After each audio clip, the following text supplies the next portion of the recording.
مفتي مرصا غزي ناي زملكت طنكر زبله مرقص زحاسسو نيرو كمرح يخلن ان فاكت بسرب بزخون يخون منقدي كمرح يخلن الى زعمانه جن انا كمرح عبي حاجز كغبر زغبا بيت صحفت زمرح حساب تطحنون كمرح يخلن the same سب زمرحو صحفيو ناب سفرات توت ስለዚህ تي غزاو معدار كابين يحلفو كساب تحتي كله زخل منقسقاس كم مجمريو بشجر تتبتبي سو تقبلنا زرخه اقله باندا خوينو له مالتي زبل دنقت كاب جግንነት نا باندانت بناي حدث دليت بناي حدث سمعت راح تورد مالتي سوسو تسرح له بزح مغابيت 10 ابز قرا مصرا يغلس تغورلو انا مغابيت 10 حد قبلس مغابيت 10 اوش ጥናትና መራርሓ ዘለው ሰዋት እና ፈለጡ ወተጻፈ ጽሑፈሉ شعا كاب جigናስ نا باندا بحنت معلت وريد انا ورقه تصحفو 18 سبات زيوم خدعت يهوداتات يوم توهيلو صحف تصحفو كساب غزا نغزا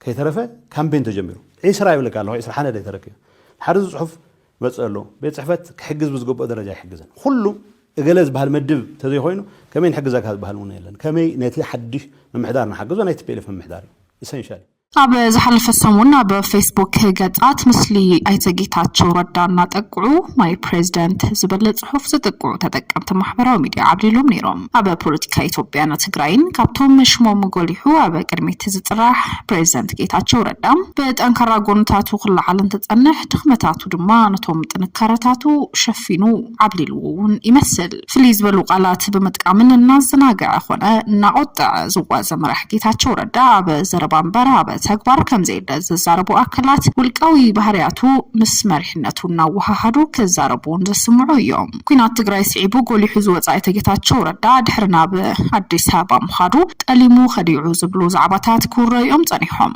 ብርግጽ አበ መንጎ ህወሓት ዝተፈጥረ ምፍንታት ሲዒቡ አበ መንጎ ብዶክተር ደብረጽዮን ዝምራሕ ጎጅለን ጌታቸው ረዳ ዝምርሖ ጎጅለ ተባሂሉን ክልተ ተመቂሉ ጸግዕ ሕስተራዩ ድጋፋትን ተቆሙን ግዚያው ምሕዳር ማጻሉ ሲዒቡ ወገን ዶክተር ደብረጽዮን ዝምራሕ ጎጅለ ነትብጌታቸው ረዳ ዝምራሕ ኃይሊ ደጋፍ ዘይብሉን ትብል 50 ድመር ሓደ ህወሓት ብምዃኑ አበ ጎኒ ከም ዝተሰለፈ ድማ ይዘረበ ብርግጽ 50 ድመር ሓደ ዝኾነ ህወሓት ቀሊል ዘይባሃል ድጋፍ ዘለዎ እንትኸውን በአንጻሩ ድማ ድጋፍ መንእሰይ አጥዒቱ ዝሓዘ ጌታቸው ረዳ ቁጥሩ ዘይናዓቅ ህዝቡን ድጋፍ አለው አበ ዝሐልፉ ሰሙናቱን ማይ ፕሬዝዳንት እናበሉ ንኡስ ርእሲ በመሃብ ድማ ናጠቅዑ አብላል ጌታቸው ረዳ ዘለዎም ድጋፍ ከገልጹ ተዓዚብና በአንጻሩ ድማ ተቆሞታት ኩሕዙውን ጸኒሖም ብዛዕባ ጌታቸው ረዳ በመረባ ማህበራዊ ሚዲያ አሉታውን አወንታውን ክባሃሉ ዝጸንሑ አጀዳታቱን ክንሪና ቶም ዝቀርቡ ሐሳባትን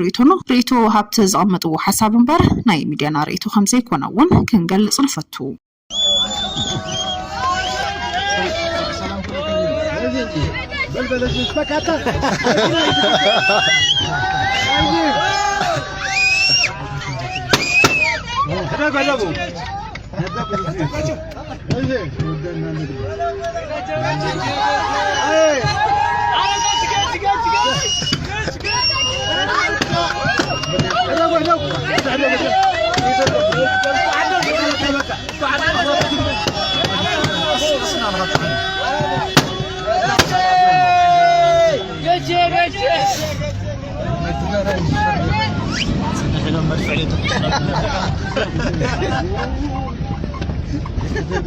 أنا ጌታቸው ረዳ ፕሬዝዳንት ከውን ከሎ ሐጎሶም እንድጋፉ ምን ካብዝ ገለጹ ሰባት ሓደ ተስፋ ገይሩሉ ስለዝነበርኩ ድማ ኩላና ክንድግፎ ጻውዒት ገይረያ አነ ኸቆም ዝጀመርኩ ዝተሃብሉ ክንጎን ገዲፉ ስልጣና በናይ ምድልዳል ስራሕት ምስተዓተረዩ ናይ ብልጽግና ልኡ ኻበ ምስኻ ሕዝብ ዘሎ ግልጺ ዲሞግራፊክ ቼንጅ ህዝብ ውሳነ ሪፈረንደም አካይዳ ግዛት ትግራይ ምሻት ዘኽእል ናይ ጥልመት ሰነድ ምስተፈራረመ ነዝናይ ዘፍጽም ብሔራዊ ኮሚቴ አባል ምስኩነን እዩ እዚ ናይ ጥልመተ ሰነድ ብሰራዊትናን ብሕወሓት እንተነፂጉ ኣይፈልጥን ኢሉ ክሕድ ምስ በለ ድማ ኣብ ገምጋም ተጋሊጡ እቲ ሰነድ እውን ብግልፂ ናብ ማሕበራዊ ሚድያ ድማ ወፅዩ ብልጽግና እውን ብናይ ባዕሉ መንገድነት ሰነድ ድማ ቃሊሕዎ ጌታቸው ረዳ በአንደበት እውን ኣብ ሽረ ህዝቢ ኣኪቡ መሬት እውን ተቆጻጸርዎ ዘገድስ ኣይኮነን ኢሉ ስለዚ ናተይ ተቃውሞሉ ኣብ ምስሓት መሬት ትግራይ ዘህግር ሰነድ ኣብ ምስምማዕ ውዕል ፕሪቶሪያ በዘይ መፍጻም ወረድቲ ይወጹናሃለው ሰራዊት ትግራይ ንምብታን ዝርዩ ዝነበረ ፍጥነት ገበኖም ብመረዳት ኣስተርጋገጸ ገበንኛታት ከይሕተቱ ሽፋን መሃብዩ ናይ ሓጢን መጢን ክስን ክቋረጽ ዘላው ደብዳቤ ካብ መጽሓፍ ካልኦት ዝብገሱ ኣብ ዝመዳይ ማስኒ ንኺሰ ከምዝ ተቃለስ ክፈልጥ እየ ከምኡውን ምግባሪ ድማ ጌጋ ከምዘይኮነ እየ ዝርዳ መወዳእቱ ግና ብምንታይ ጭቃ ኸይዱ ከም ሰረግረገ ድማ ህዝቢ ትግራይ ብግልጽ እውን ኣርእይዎ ስለዚ ኣብ ዝታት ዘጣዕሰነ ነገር የለን ዝበለ ሓደርእቱ ሃቢ መራሕትና ጽቡቕን ዝሰርሑ ንድግፎም እንተጥፉ ድማ ንቃለሶም እሱኢልና ክነጣቅዐሎም ኣይኮኑን መራሕቲ እዮም እንኩላይ ክንቀፉን ክውቀስን እውን ኣለዎም ሕዚ ብቓል ስንድሌትን ህዝቢ ካብ ሓላፍነቱ ክለዓል ግድን እዩ እቲ ሓዱሽ ዝሽወም ሰብ እውን እታ ፈለማ ንጌታቸው ዝሃብክዎ ድጋፍ ከቡ እየ ይብል ንጌታቸው ኣብይ ኣሕመድ ኣብ ስልጣን ምስቕሎ እቲ ኣብ ዕፅዋን ከበባን ኮንካ ብዙሕ ሓይለ ሰብ ተዋፊርሉ ብሓያል ውዳበ ዝጽናዕ ዝነበረ ስራሕሉ ዝነበረ ቁጠባን ሰብኣውን መጽናዕቲ ጆኖሳይድ ደው ኢሉ እዚ መጽናዕቲ ካብ ማእኸል ኩናት ኳደው ከይበለ በቲ ብርቱዕ መንግስቲ ትግራይ ዝመደቦም ውፍያት ቃለስቲ መንእሰይ ምሁራት ብዘይ ገለ መሃያም እንተ ፍትሒ ህዝቢ ትግራይ ብኒሕ ብዘይ ግዜ ምጽብጻብ ለይትን ቀትርን ስጋብ ዝብሉ ደኺሞም ዝሰርሕዎ ዝነበረ እዩ ኣብይ ኣሕመድ ጌታቸው ብምልኣኽ ግን ዋላ እንተደልዩ ዝመጽእ ትውልድ እንተደልዩ ይስራሓሉ ኢሉ እዩ ብንቕዓት ኣውሪሉ ዝመጽእ ወለዶ ኣብ እዋኑ ናይ ባዕሉ ስራሕ ኣለዎ ዝመጽእ ወለዶ እንታይ ከም ዝሰርሕ ንስኻይ ትነግሮን ኢኻ ክበሃል ኣለዎ ክትሰርሕ ኢልካ በስልጣን ተቆዲምካ ካለ ሰብ ይስራሓዩ ክትብል ንህዝቢ ትግራይ ንዕቐትን ጽልኢትን እዩ ዝብሉ እንትኾኑ ነቲ ዝተቃለሰ መንእሰይ ንዕቐትን ጽልኢትን እዩ ነቲ ዝተሰውእ ድማ ጠልመት እዩ ብተወሳኺ እውን ብትእዛዝ ፍቃድ ጌታቸው ረዳ ብትግራይ ምልክት ጆኖሳይድ ከይህሉ ጌታቸው ረዳ ምስክር ሆኑ ዝነበረው ዝተቃጸለሉ ኣጽዋራት ጸላእት ኣርዮም ክሽየጡ እውን ገይሩ ተኸሰስትን መስኻኽርን ክኾኑ ዝኽእሉ ብቐጥታ ዝተሳተፉ ጆኖሳይደራት ኢድ ብኢድ ዝተተሓዙ ብለይቲ ፈቲሖም ክሰድዎም ክኢሎም ወላ ሓንቲ ነገር ከይሰርሐ ድማ ተሓታትነት ጽንዓት ህዝቢ ሓደ ትግራይ ካሕሳን ፍትሕን ክረክብና ተገብኦ ብቐሊሉ ናጻ ዝወጸሉ መንገዲ መሪጹ ተወሳኺ ኣባላት ብልጽግናን ጌታቸው ጻድቃንን ብገበን ጆኖሳይድ ክሕተት ተባሂሉ ዝነበረ ኣብይ ኣሕመድ ቀስ እናበለ ዲፕሎማሲኡ ብምዕራይ ካብቲ ጆኖሳይዳዊ ተሓታትነት ህጻጥ ወጽኡ ንኽርስዕ ድማ ሰሪሖም ናይ ብልጽግና ዲፕሎማሲ ኣብ ኣጽዋር ደገፍ መሰረት እውን ዝገበረ እንትኸውን ኣጽዋራዊ ድጋፍ ንብልጽግና ብምግባር ትፍለጥ ሕብራት ኤምሬት ዓረብ እውን እያ እቲ ካልእ ድማ ክቕይሮም ዘይኽእል ገለ ሓቅታት ብዛዕባ ፕሬዚደንት ጌታቸው ረዳ ኣለዉ ንሳቶም እውን ጌታቸው ረዳ ካሕሳይ ብመንነቱ ዘይደራደር ትግራዋይ እዩ ጌታቸው ረዳ ከም ህዝቡ ንበረኻ ወሪዱ ክጋደል ምኻሉ ተጋዲሉ ንባዕሉ ንህዝቡን ዝኽሩዕ ታሪክ ሰሪሑ እዚ ታሪክ ብዝተፈላለዩ ኣካላት ካዋላት ተኻሓደ ጸላኢ ይኹን ዓለም ሰኒዱ ዝሓዘ እዩ ስለዚ ድማ ተጋዳላይነቱ ከሕድጎ ዝኽእል ኣካል እውን የለን ጌታቸው ረዳ ካብ ኣመራርሓ ሕወሓት ነታ ብሕቶ በቲ ዝተፈጠረ ኩነታት ዝጠዓስን ንኽሕተት ዓርሱ ድልው ዝገበረን ምስ ኣብይ ኣሕመድ ወጊኖም ዝወረሩና ኣካላት ባንዳ ዘይተባሃሉ ሽሞም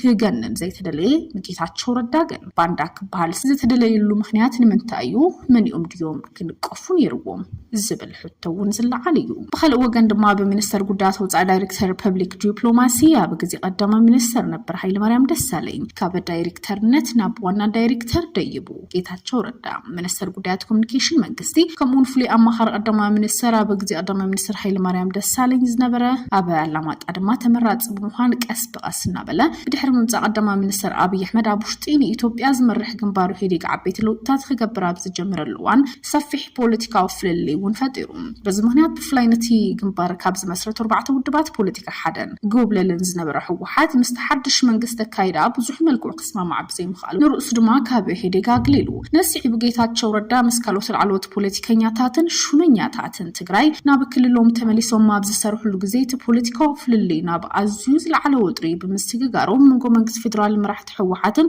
ርኡይ ቅርሕንቲ እውን ይተራእዩ ጌታቸው ረዳ ኣብዚ ፖለቲካዊ ረስኒ ናይ ቅድመ ኩናት ወጥርታት ዝረኣየሉ ዝነበረ እዋን ብምዃኑ ብዕላ ኣማኻሊ ፕሬዚዳንት ክልል ትግራይ ዶክተር ደብረጽዮን ገብረ ሚካኤል ብምዃኑ ይሰርሕ ነይሩ ኩናት ቅድሚ ጅማሮ ብዝነበረ ሂደት ተዋርሕ ድሕሪ ምውላዕ ኩናት ድማ ካብ ኣማኻርነት ፕሬዚዳንት ብተወሳኺ ወሃበ ቃል ሕወሓትን ክልላዊ መንግስትን ኮይኑ ተቐላቂሉ ኣብቲ ንኽልተ ዓመት ዝተኻየደ ደሞ ኩናትን ውድብ ሕወሓት ብምውካል ብዝህቦ መግለጽታት ናብ ቅድሚት ክመጽእ ዝኽኣለ ጌታቸው ረዳ ብድሕሪ ኩናት እውን እንትኾነ ብፍላይ መስምምዕነት ሰላም ብዝተሓዛ ብዝግበሩ ዝነበሩ ዲፕሎማሲያዊ ጻዕርታት ንትግራይ ብምውካል መሪሕ እጃም ይፈጺሙ ኣብቲ ኣብ ደቡብ ኣፍሪቃን ፕሪቶሪያን ኬንያን ናይሮቢን ዝኸይደ ዝርርብ ሰላም ትውክል ትግራይ ትግራይ በመምራሕ መስተወከልት መንግስታት ኢትዮጵያ ተላዚ ፕሬዝዳንት ጌታቸው ረዳ በድሕሪ መምጻእ ቀዳማይ ሚኒስትር አብይ አሕመድ ኣብ ውሽጥን ኢትዮጵያ ዝመርሕ ግንባር ይሁዴክ ዓበይቲ ለውጥታት ክግበር ኣብ ዝነበረሉ እዋን ሰፊሕ ፖለቲካዊ ፍልሊ ዝተፈጥረ እኳ እንተኾነ ቀስ እናበለን ኣብ መሪሕነት ዝመጽእ ጌታቸው ረዳ ብዝሕዚ ሰዓት ኣብ መንጎ ደገፍትን ተቆሞትን ማእኸል ደው ኢሉ ክልተ ዝተፈላለዩ ሓሳባት እውን ናተኣነገደ እዩ ፕሬዝዳንት ይቀየረልና ኣብ መንጎ ይቀየረልና ዝብሉ ኣካላት ደው ዝበለ ጌታቸው ረዳ ተቀይሩ ክመጽኡ ዝኽእሉ ለውጥታት ኣለዉ ዶ ከይተቀየረ ከመሓይሽዎም ክቐጽሎም ዝኽእል ነገራት እንታይ እዮም ዝብሉውን ምርኣይ ዝደሊ እዩ ጌታቸው ረዳ ኣብ ፖለቲካዊ ረስሚ ናይ ቅድመ ኩናት ወጥርታት ኣብ ዝረኣየሉ ዝነበረ እዋን ኮነ ሕዝውን ኣብ ዝረአ ዘሎ መንጎ ህወሓት ተፈጢሩ ዘሎ ምትፍናን ዝርዮ ዘሎ ዝቃለሶ ዘሎ ኸይዲ ንዓበዩ ዝኸይድ ዘሎ እንትኸውን ክሳዕ መረፃ ትገብር እውን ዝቐጽል ሓደ ዓመት በጊዜው ምሕዳር ኣብ ዝጸንሐሉ እዋን ድማ ጌታቸው ረዳ ኣብ ዝመርሑ መሪሕነት እንታይ ለውጥ ከምጽእ ይኽእል ዋላስ ጌታቸው ረዳ ወሪዱ እቲ ሓድሽ ትካሰብ ድማ እንታይ ዓይነት ኣሉታውን ኣወንታውን ጎንታት ክህልዎ ይኽእል ዝብል እውን ዝረአ እዩ ራራ ሚድያ ጥበብ ይመርሕ